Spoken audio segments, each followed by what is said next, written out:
Assalamualaikum warahmatullahi wabarakatuh. Alhamdulillahirabbil alamin.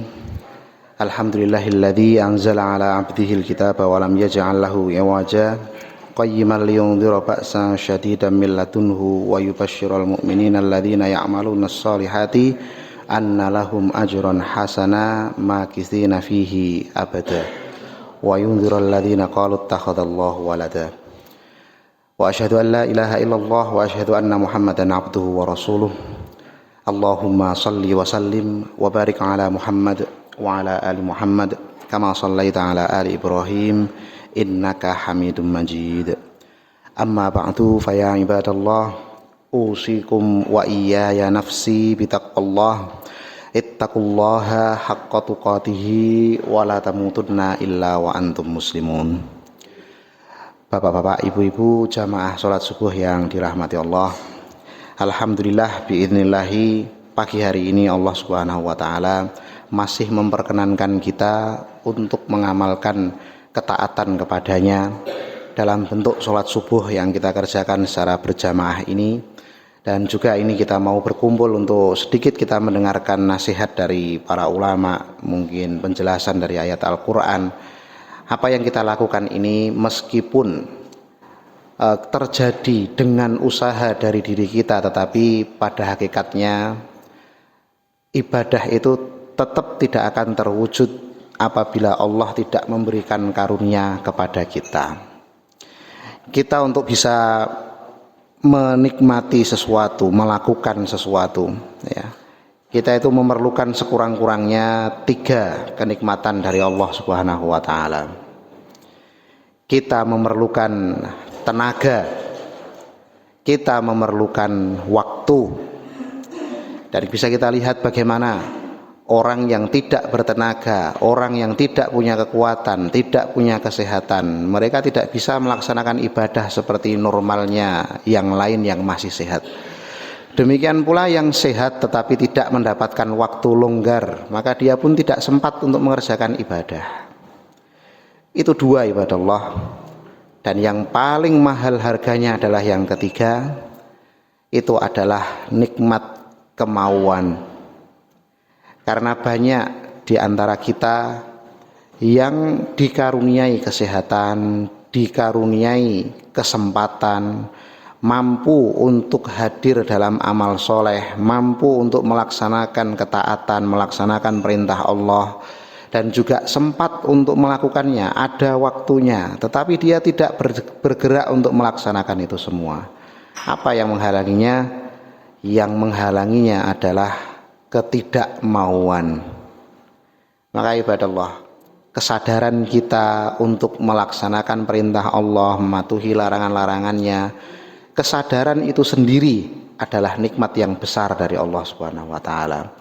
Itu patut kita syukuri, kita akui keberadaannya, dan juga tidak kalah pentingnya kita akui siapa yang memberinya. Kita tunjukkan syukur kita kepadanya dengan cara menjaga apa yang sudah Allah berikan kepada kita itu supaya tidak hilang. Selanjutnya ibadah Allah, di pagi hari ini saya ingin membacakan sebuah nasihat yang diberikan oleh pendahulu kita. Beliau adalah Imam Syakik bin Ibrahim rahimahullah. Beliau menasihatkan kepada murid-muridnya suatu ketika. Jadi beliau ini bukan sahabat Nabi, beliau juga bukan Nabi, tapi beliau itu seorang tokoh yang hidup dari generasi yang jauh lebih baik daripada generasi kita. Nah, beliau menasihatkan, sa'altu sab'ami'ati alimin.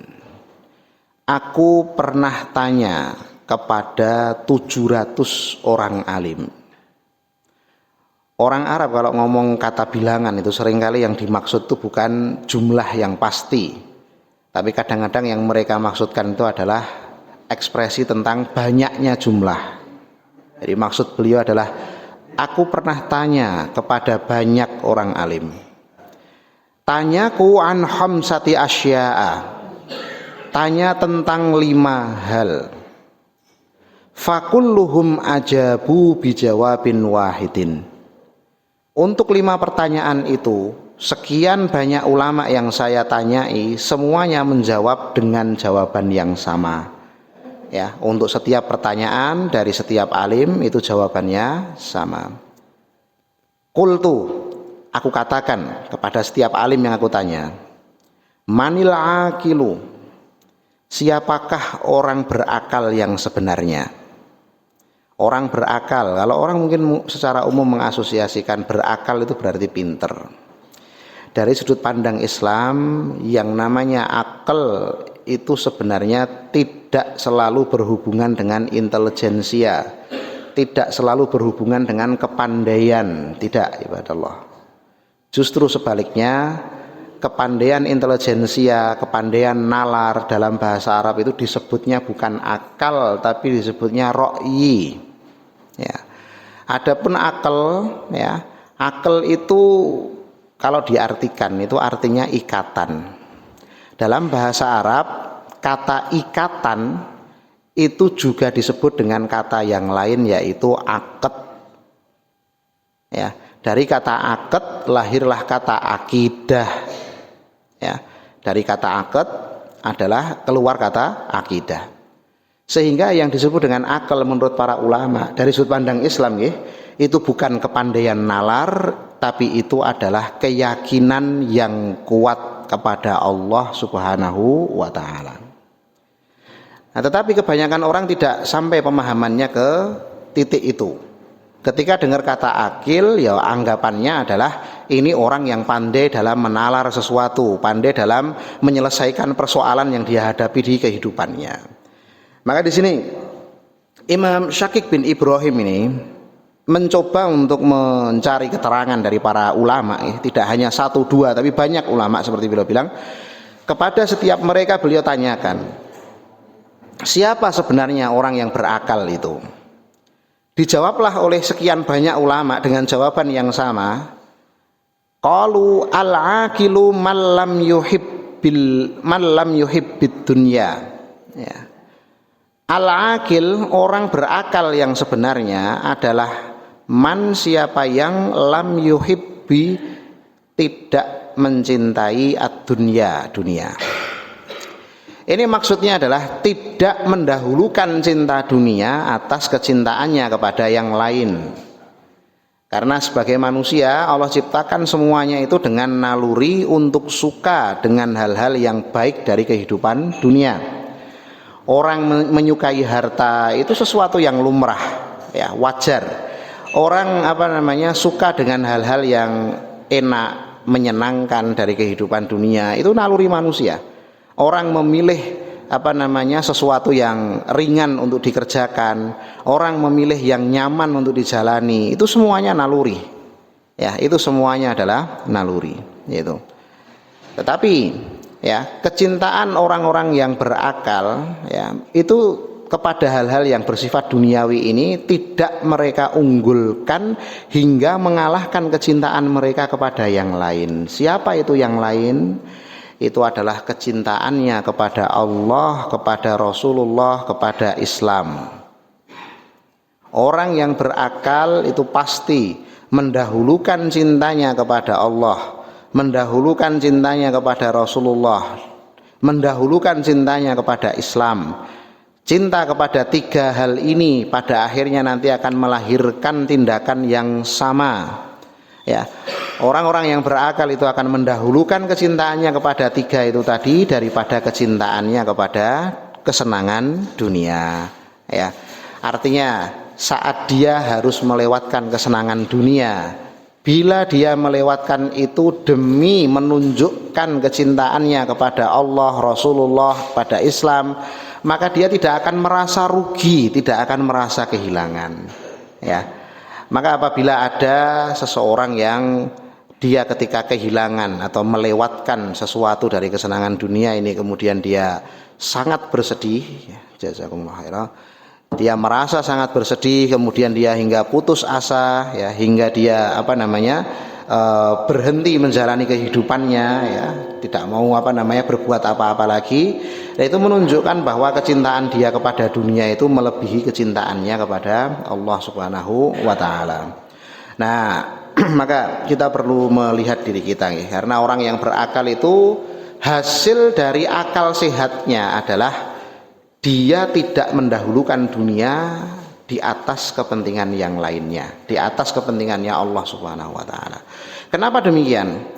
Kenapa akal sehat itu kemudian melahirkan sikap tidak mencintai dunia dan tidak mendahulukan urusan dunia? Karena siapapun yang memperhatikan dengan benar pasti tahu dan sadar bahwa siapapun yang hidup di dunia ini tidak ada yang hidup abadi, dan segala sesuatu yang ada di dunia ini tidak ada yang bersifat abadi.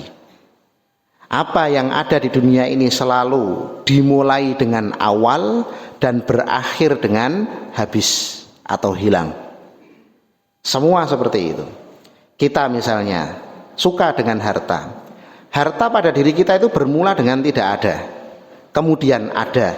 Dan kita bisa saksikan sendiri bagaimana harta yang sudah ada itu kemudian tidak ada lagi. Itulah dia, perputaran kehidupan dunia itu seperti itu. Tidak ada menjadi ada, tidak ada lagi, kemudian menjadi ada lagi, tidak ada lagi, silih berganti, ada, tidak ada, muncul, hilang, pergi, datang, dan seterusnya.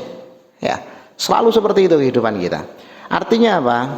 Kehidupan dunia ini itu tidak mungkin ada yang menetap, ya, itu pasti berubah. Apa yang ada di tangan kita suatu ketika nanti pasti akan hilang dari tangan kita.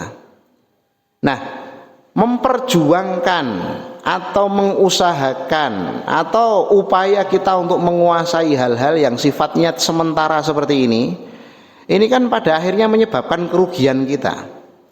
Kita mengejar harta, kita mengejar kesenangan, ya. Dunia itu seperti itu, kesenangan kita kejar, kesenangan kita dapatkan, setelah itu kesenangan hilang. Nah, yang menarik adalah para ulama memperhatikan kehidupan dunia dengan kesenangannya. Kesenangan dunia itu selalu berakhir dengan kesengsaraan, walaupun mungkin tidak selalu dengan maknanya yang ekstrim ini tadi. Cuman maksudnya begini, kesenangan apapun yang kita ambil dari dunia, setelah itu pasti kita akan merasakan satu beban atau tanggungan yang kira-kira sepadan dengan kesenangan tadi. Sebagai contoh mudahnya, makan ke warung enak, kita menikmatinya, ya. Selesai makan kita membayar, dan kita bisa merasakan bagaimana kita bahagia ketika makan, dan kita merasa agak tertegun ketika mendengar harganya. Ya, berwisata senang, ya, pergi main ke suatu tempat senang dia. Selesai wisata pulang sampai ke rumah apa yang kita rasakan?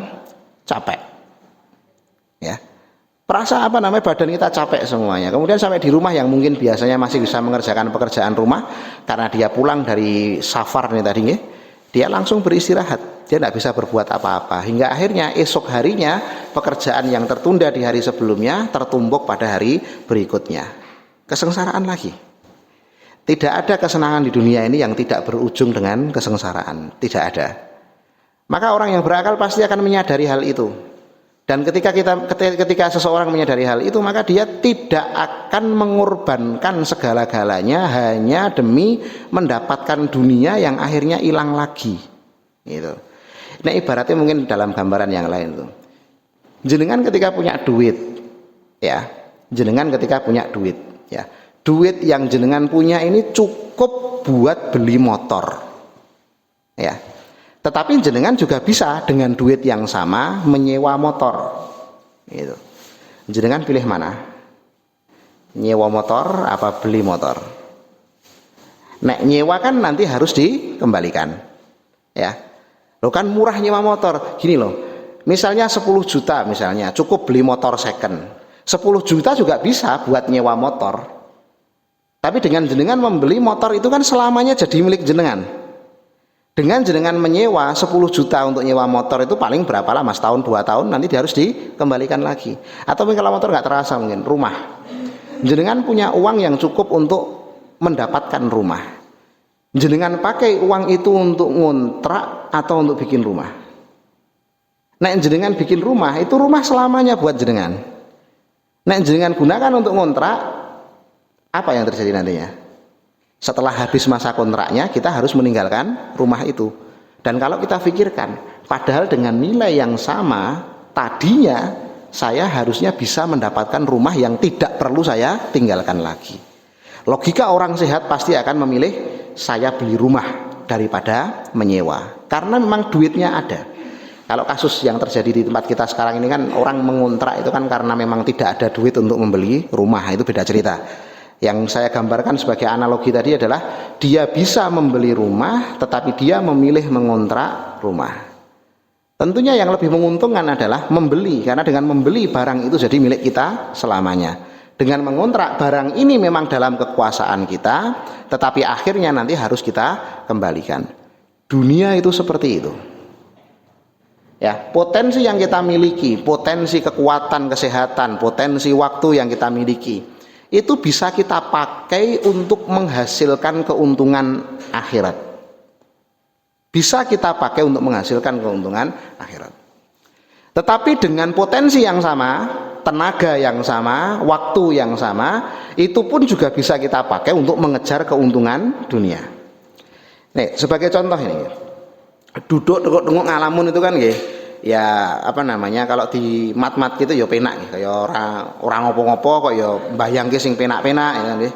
Ya katakanlah ini 1 menit nih ngalamun dilit gitu. Ndak zikir nggak apa, ngalamun tok, mengistirahatkan pikiran, rasa penak itu. Atau mungkin sebagian dari jenengan tuh esok-esok ngopi, ngerokok karo mangan gorengan itu. Ya setengah jam wis mung lungguh ngono karo mungkin ngrungokke apa ocehan manuk itu. Mat rasanya. Setengah jam seperti itu. Enak tenan. Ya, pikirannya fresh, padang gitu. Enak tenan. Tapi kenikmatan yang kita dapatkan, yang orang dapatkan dengan ini tadi, kira-kira bertahan berapa lama? Sampai sore enggak? Enggak mungkin. Coba kalau kita lihat lagi, dengan setengah jam nunggoni manuk ngerokok udut karo ngopi ya, karo leyeh-leyeh gitu ya. Dibandingkan dengan setengah jam kita membaca Al-Quran. Jadi kan tahu kan fadilahnya membaca Al-Quran? Setiap satu hurufnya itu oleh malaikat itu dihitung sebagai 10 kebaikan, setara dengan 10 kebaikan. Jangan baca apa namanya bismi itu bukan 1 kebaikan, tapi itu 30 kebaikan. Ya, ditulis oleh malaikat 30 kebaikan. Bayangkan jenengan membaca Al-Quran 30 menit, kira-kira berapa besar pahala yang jenengan dapatkan? Dibandingkan dengan yang tadi, tengok-tengok rokokan 30 menit. Enak memang, tapi apa hasilnya? Lebih langgeng yang mana? Hasil dari membaca Al-Quran 30 menit ataukah hasil dari tengok-tengok 30 menit? Ya. Contoh yang lain mungkin yang lebih ringan lagi, ya. Rasulullah dalam sebuah hadis itu menyebutkan nih kayak apa namanya, wa subhanallahi walhamdulillahi tamla'ani au tamla'u ma bainas samawati wal ardi. Kalimat subhanallah walhamdulillah ya, itu bila dibaca subhanallah wa bihamdih, subhanallah wa bihamdih, kalimat ini kalau dibaca nilai pahalanya seandainya diwujudkan barang itu ukurannya bisa memenuhi ruang antara langit dan bumi. Cuman sekali ucap itu pahalanya kalau diwujudke emas gitu nggih. Niku ukuran emas niku ngebaki antarane langit kali bumi. Coba jenengan hitung tuh. Subhanallah wa bihamdih. Berapa jam jenengan ucapan itu? Paling 2 detik itu selesai itu. Atau mungkin sing jenengan belum terlalu lancar, mungkin anggaplah 5 detik. Saya bisa rasa nggak mungkin 5 detik. Subhanallah wa bihamdi itu paling 2 detik jenengan selesai. 2 detik jenengan dapat emas segede langit bumi. Bayangkan 1 menit jenengan baca itu dapat berapa langit bumi jenengan? Ya, itu murah banget. Tapi coba kita bandingkan, 2 detik kita bengong, dapat apa? Nah itulah dia. Dunia itu nilainya kecil, dunia itu tidak abadi. Maka orang yang berakal, dia tidak akan naruh hatinya itu untuk hal-hal duniawi. Kenapa? Tiwas disenengi, engkau pada akhirnya itu bertepuk sebelah tangan. Karena dunia itu tidak akan selamanya bisa kita kuasai. pada akhirnya akan pergi. Dan saat pergi kita tahu nggih, kita kalau menyukai sesuatu terus yang kita sukai itu bisa kita dapatkan tapi kemudian pergi. Nah, ini saat perginya yang terakhir ini itu akan membuat perasaan kita sangat sangat sedih. Nah, orang-orang yang berakal itu berpikir lah kalau gitu biar saya nggak sedih, saya jangan mengusahakan atau memprioritaskan urusan dunia supaya tidak rugi. Nah, itu pertanyaan yang pertama dari Syakik bin Ibrahim, siapakah orang berakal yang sebenarnya? Jawaban para ulama adalah orang berakal yang sebenarnya adalah orang yang tidak mengutamakan kecintaan kepada dunia. Kemudian yang kedua, Syakik bin Ibrahim pernah bertanya, "Qultu," aku berkata, "manil kayyisu?" Siapakah al-kayyis, orang yang cerdas? Nah, kalau yang ini memang cerdas dalam artian intelijensia, orang cerdas yang sebenarnya. Siapa itu? Qalu, para ulama menjawab, man lam tahurruhud dunya. Orang cerdas adalah orang yang tidak tertipu oleh dunia. Barang dunia itu banyak yang nyenengke, ya. Dan kita itu selalu tergoda dengan hijaunya dunia. Nonton duit akeh ya ijo matane itu. Nonton rumah yang bagus ijo pengen duweni gitu. Ada motor lewat, wah motornya apik, muga-muga suatu saat aku duweni gitu. Dan kadang orang ketika melihat yang seperti itu dia terus langsung tergerak, wah saya harus bisa mendapatkan yang seperti itu. Terus akhirnya ngoyak itu tadi hingga akhirnya mendapatkannya. Jadi kayak yang pertama tadi, dimulai dengan kesenangan kepada dunia, kemudian orang pasti akan mengusahakannya. Orang kalau menyenangi dunia itu saja, itu tanda bahwa keyakinan dia kepada Allah itu tidak terlalu kuat. Ya, saya tidak mengatakan kafir atau bagaimana ya, cuman kalau kita masih ada yang begitu ya, mendahulukan kesenangan kepada dunia, itu tanda bahwa ada sedikit masalah dalam hal hubungan kita dengan Allah. Saya tidak mengatakan dosa atau jelek atau bagaimana. Setiap orang itu memiliki tantangannya sendiri untuk membuktikan keimanannya kepada Tuhannya sendiri, ya, kepada Allah, ya. Kita masing-masing dari kita ada ujiannya masing-masing, gitu. Jadi ada yang diuji dengan lemahnya iman, ada yang diuji dengan ketidakmauan untuk taat pada aturan Allah, macam-macam ujian orang itu. Saya tidak akan mencela siapapun, cuman saya ingin kita semua menyadari kekurangan diri dan mencoba untuk menyempurnakannya, terutama kekurangan terkait dengan ibadah kita kepada Allah. Nah, balik lagi ke soal yang kayis tadi. Orang cerdas itu tidak akan membuang-buang energinya hanya untuk mendapatkan harta benda dunia atau hanya untuk mendapatkan kesenangan dunia. Ngoyak dunya direwangi lembur-lembur, giliran ibadah engko-engko. Ini kalau kita perhatikan ya, ini kerugian besar, ya. Apalagi menunda ibadah demi melakukan kesibukan dunia yang dalam bayangannya nanti akan membawa kesenangan. Jadi pada akhirnya cuma rugi tok itu. Kayak ini orang yang ketika waktu sholat hampir habis, dia masih tidak mau meninggalkan pekerjaannya dengan alasan kalau saya tinggal nanti tidak terselesaikan. Ini padahal waktu sholat mau habis. Nah, seandainya pekerjaan terselesaikan dan dia mendapatkan keuntungan duniawi yang dia dapatkan itu apa bisa buat menyelamatkan kemarahan Allah karena perintahnya dilanggar? Itu sangat tidak sepadan. Atau mungkin contoh yang lainnya, dia mengorbankan amanah, kepercayaan, ya, kejujuran dia demi dia mendapatkan duit. Ini misalnya orang-orang yang korupsi itu, secara umum saja, nggak cuma pejabat. Korupsi itu terjadi di lingkungan kita, baik dari atas maupun sampai kalangan bawah. Itu pengkhianatan itu kepada kepercayaan orang itu. Tapi kadang orang berpikir gitu, sing penting aku etuk wong liya karepe, ya toh. Nah, akhirnya apa? Dia merampas haknya orang lain. Demi apa? Demi dia mendapatkan kesenangan. Harta orang lain dia coplok supaya dia dapat harta yang lebih banyak. Nah, sekarang kalau kita bandingkan ini, dia dapat harta dengan merampas hak orang lain. Tapi apakah nilai harta yang dia dapatkan itu bisa menyelamatkan dia dari akibat yang pasti akan dia dapatkan karena zalim kepada orang lain? Ingat nggih, perbuatan zalim, merampas hak orang lain, mengkhianati kepercayaan, itu semuanya adalah dosa yang Allah itu tidak akan mudah memaafkannya. Karena itu akan merugikan sesama makhluk, bukan hanya merugikan Allah.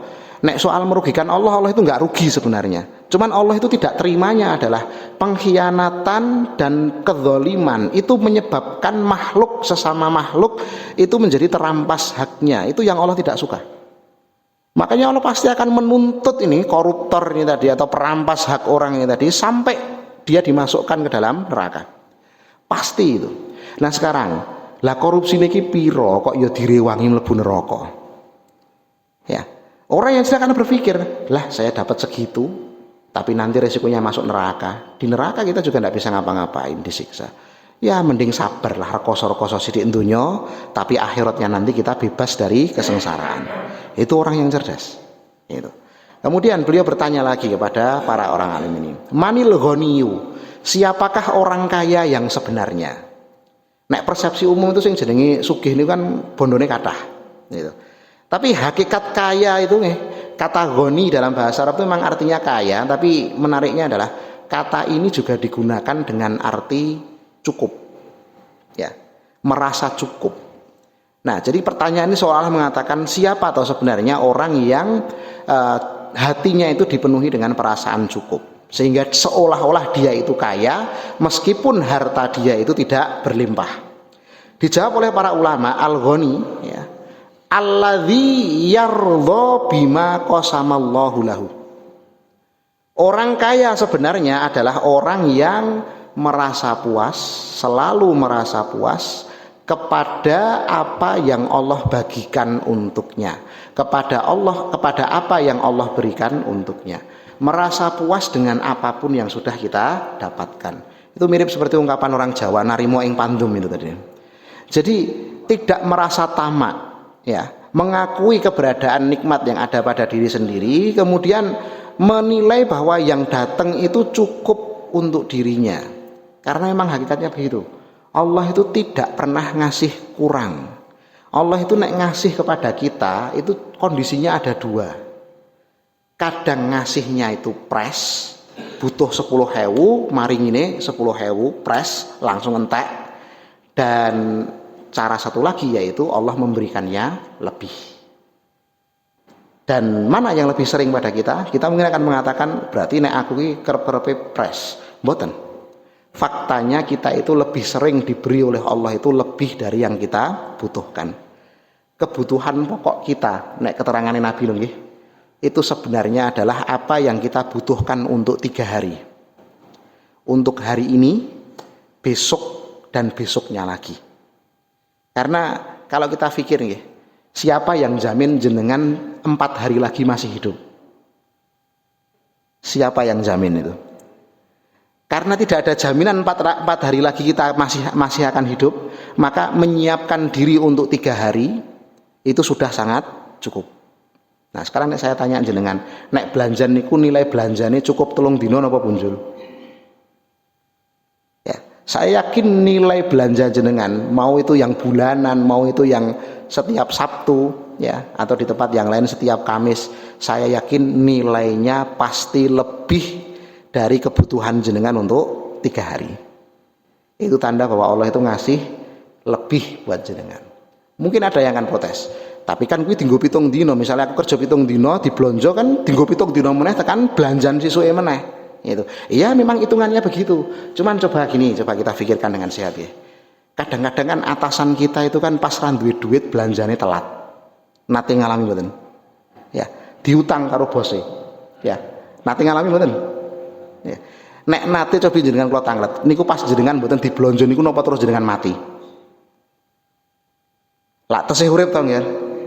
Berarti Allah ngasih rezeki, tapi memang bukan dari gaji. Allah itu maha tahu kebutuhan kita, ya. Allah itu maha tahu kebutuhan kita. Memang kita mempersiapkan untuk 7 hari, tapi sebenarnya itu tuh sudah lebih dari apa yang kita butuhkan. Nah, itulah dia. Dalam keadaan seperti itu sebenarnya kehidupan kita itu segala-galanya sudah dicukupi oleh Allah Subhanahu Wa Taala, tetapi kita karena hati kita belum merasa terima, nek sakmene rung cukup. Padahal Allah ngasihnya hitungannya itu cukup. Kita yang bilang tidak cukup. Lah nek seperti itu, lah mbok berapapun duitnya, nuruti karepe ati itu ora eneng cukupe. Hadis yang lain Rasulullah mengatakan, anak-anaknya Adam kuwi nek dikei sak gudang bondo, njaluke loro. Nek wis entuk loro njaluke telu. Nek wis entuk telu ya njaluk tambah meneh. Ya. Sing marai wareg itu, yang bikin Bani Adam kenyang itu cuman apa? Tanah segenggam masuk ke mulutnya. Itu kiasan majas untuk kematian. Sing marai Bani Adam itu mandek lengar par bondo itu ya adalah kematian. Ya wis mati lah wis mandek dia. Ya kita artinya itu mengingatkan kepada kita bahwa manusia itu secara naluri itu akan mengejar kekayaan seumur hidupnya hingga akhirnya dia mati. Padahal ini Rasulullah di hadis yang lain itu mengingatkan, siapa yang lebih suka harta milik ahli warisnya daripada harta milik sendiri? Ya, sahabat bilang, yo kami lebih suka harta milik sendiri dong Nabi. Masa harta milik waris kita suka? Gitu. Terus Nabi mengatakan, justru kalian pada umumnya lebih suka harta ahli waris daripada harta miliknya sendiri. Loh kok bisa gitu Nabi? Gitu.